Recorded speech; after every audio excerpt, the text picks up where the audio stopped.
The actual shackles of our lives though are largely down to worldwide laws that hold us in perpetual slavery. A system that has been so thoroughly embedded into our cultures that people are largely unaware of it, where a completely different secret language has been devised to entrap us, and institutions built to implement its enforcement.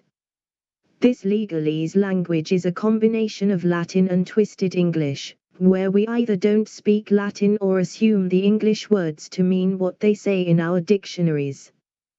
This secret language used is known as Black's Law, and is deliberately contrived to trick us. This secret language points to the cold-hearted controllers, where terms like monster means a man or woman, and parent means the pair who rent. The police are rigorously schooled in role plays and the vocabulary to be used to trick us into complying with their authority. For instance, the word understand means to stand under their authority. So the next time a policeman asks if you understand and you say yes, then you're agreeing to stand under their control of you. In courtrooms, the theatrics are designed to intimidate and confuse, where even attending them is designed to make you think you have a compulsion to go, yet the word summons simply means invite.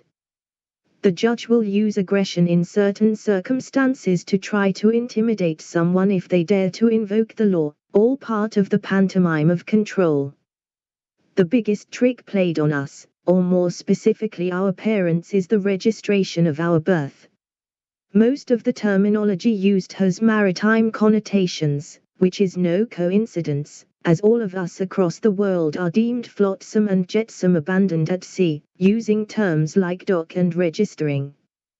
Parents are tricked into registering their newborn child by means of a birth certificate, which is basically a share certificate that the controllers use to trade us, giving away our child's ownership to the state.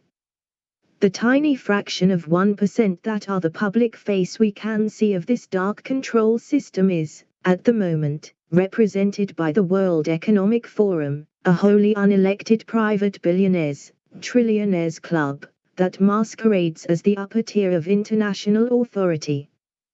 The mouthpiece of the WEF, Klaus Schwab, is constantly repeating the mantra "you will own nothing and be happy," when in truth we never have owned anything. You think you own your house or car. You're simply the registered keeper, occupier, inhabitant, where these things can be taken from you at any time. The difference Schwab is inferring is that up until now the money system has meant a certain degree of control by us, trading secretly, refusing to pay fines, etc., whereas Schwab wants a digital ID system where we have no control whatsoever, and our income is based on obedience credits called CBDC, Central Bank Digital Currency. For anyone doubting the intent of these international criminals, just look at China, and the controllers want us all to adopt that Chinese system as a stepping stone, stakeholder capitalism, to our total enslavement using AI to control and enforce it. We will no longer be human, but a hybrid species where our organic limbs and mind are animated by this sinister technology.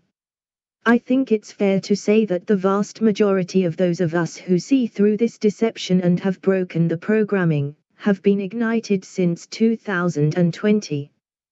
There are many enlightened people who've been aware of this situation for years or even decades, but the absolute craziness of the whole Black Death affair has been the torch that lit the flame for most. I refuse to acknowledge their sanitized vocabulary of terms, so I'll be referring to certain political and health protocols by non-official descriptions. I was a lifelong follower of the science where I'd watch documentaries and research my local library, and eventually self-published a brief book on the history of science in all aspects, which I've since deleted, and for my sins I'm still what would be called an expert on the Apollo program. Looking back, I see the indoctrination, where essentially so-called scientists are made to feel an obligation to find the boring answer to everything, batting away any outlandish explanations as illogical or unscientific. Personally, I remember my first awareness of the craziness back in 2020 was when I went to my local supermarket and found the shelves mostly empty. When I asked people what was going on, they said, "Haven't you been watching the news?" To which I thought, well, yes, but couldn't fathom how people had interpreted this Chinese menace as a threat of any significance. I went through a period of feeling as though I'd been through a revolving door a few times and let out onto the street with my head still reeling, not quite understanding the significance of what was happening. It was then, like most people, that I spent the period of enforced house arrest combing through social media and other sites. This, I believe, was their Achilles heel, where millions of us reached out through the insanity for those who were also struggling to understand what was going on. We have to come to the inevitable conclusion that another reset is in the planning stages, where their control of us is being escalated, and it begs the question why. Since at least the 19th century we've endured the same routine slavery, enforced through a cunning legal entrapment that few of us would have woken up to otherwise, so why is it that they feel the necessity to rush headlong into a higher level of control? The methodology they are using this time is maybe similar in many ways to the methods they've used previously, where the germ theory myth is the prime weapon. This has connotations of previous scams with the likes of Spanish flu, and begs the question about the truth behind the so-called Black Death of the Middle Ages.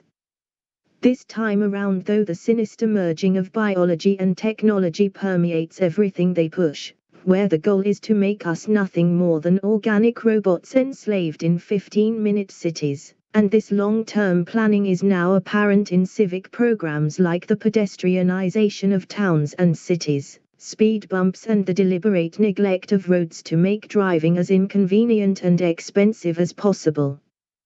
The poisoning of the population has increased over recent years, where chemtrails have created Frankenstein skies across the world, raining down toxins among deliberately glaring car headlights that cause blindness, and the even more sinister 5G towers lurking menacingly in the background. The gravest danger we face is that the mass of humanity will remain spellbound and hypnotized by this evil cult. I'm not religious in the sense of being a Christian or a Muslim, but I do now realize the consequences of the truths that have been revealed to me. Two of the biggest lies my eyes were opened to had the same effect on me, where the truth of our world's shape and the lie of evolution were things I'd accepted as scientific certainties, but the emotional effect didn't hit me until days later, when I woke thinking, bloody hell, the world's flat, and so it was too with evolution. The realization didn't dawn on me until days later that if we didn't evolve, then we were created. Once you realize this, then abandoning that mathematical, logical magnet frees up a much more intuitive dimension, and you start to ponder the more spiritual, magical aspects of reality. Whatever the truth of religion is, we find curious aspects relating to the Bible. Astrotheology, for instance, combines our creation and our connection with our realm in its teachings. For example, where the Son of God rests, dies on the cross, the constellation Crux, and 3 days later rises again, and stories particularly in Revelations echo current events, where the number 666 appears among many patents and official documents relating to the quiet tyranny being enforced, and the mark of the beast being used to trade. Alongside the truth of the shape of our realm, it has to make us wonder too, exactly what stars are, as they are an intrinsic part of this world we live in, and seemingly therefore must be connected to the earth. As above, so below. In my own personal opinion, I feel that the tale of the Tower of Babel is a nod to a significant part of our detachment from our ancestors. The story tells of a race of people who tried to build a tower to reach the heavens, and as punishment for their arrogance, God separated them culturally by bestowing several different languages on them, where one couldn't be understood by the other. In my opinion, I feel that this is an analogy for our telepathic abilities being taken from us, and one of the first consequences of this would be the ability to deceive. There's a school of thought that there exists a permanent existence of every thought, curiously analogous to the cloud, devised by software technicians, and an intriguing consequence could be that some point we can once again access this Akashic record. If everyone knew what each other were thinking all of the time, then rather than being an embarrassment or inconvenience as many people would suppose, it would actually remove all of the issues associated with personal secrecy. For instance, if a man found a woman sexually attractive, then really what would be the inconvenience or embarrassment associated with it? On the contrary, however, if deception is bestowed upon him, then it allows for planning personally ego-driven agendas. In short, if you haven't anything wicked or destructive to hide, then why worry? It's my assertion that the majority of conflict in our lives is brought about specifically by this lack of telepathic communication, where our assumptions are based on misconceptions of someone's intentions, or at the very least tainted by interpreting their actions that they'd tailored to suit what they'd presumed they were expected to show. This allowance for deceiving each other has been the major contributor to discord and war, eliciting vanity, greed and envy throughout our known culture. It also has me pondering on another mystery, that of dialects and accents. In all the deceptions we've been tricked with, most of them involve a necessity for ridiculously huge numbers.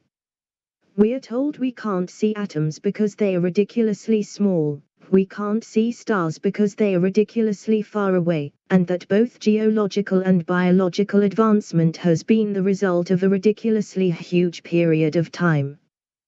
The idea of developing different languages is itself hard to comprehend unless you accept scattered bands of people developing that language over hundreds of thousands of years, and it becomes even more unbelievable that people living only a few miles from each other can have different accents and even dialects, even allowing for such ridiculously huge periods of time.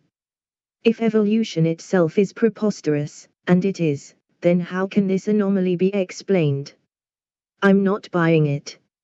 Similarly, something about this evil cult is their need or delight in revealing their works covertly, and terms such as revelation of the method, and predictive programming have been coined to describe this phenomenon, where symbology and numerology are covertly inserted into popular culture.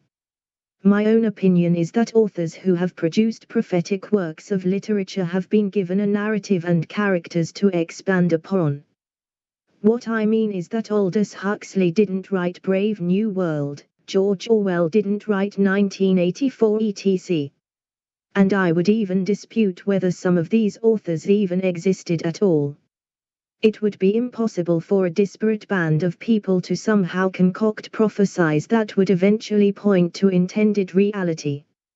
A more logical explanation is that narratives have been fed into our culture to subconsciously program us into accepting what they'd like us to believe is inevitable.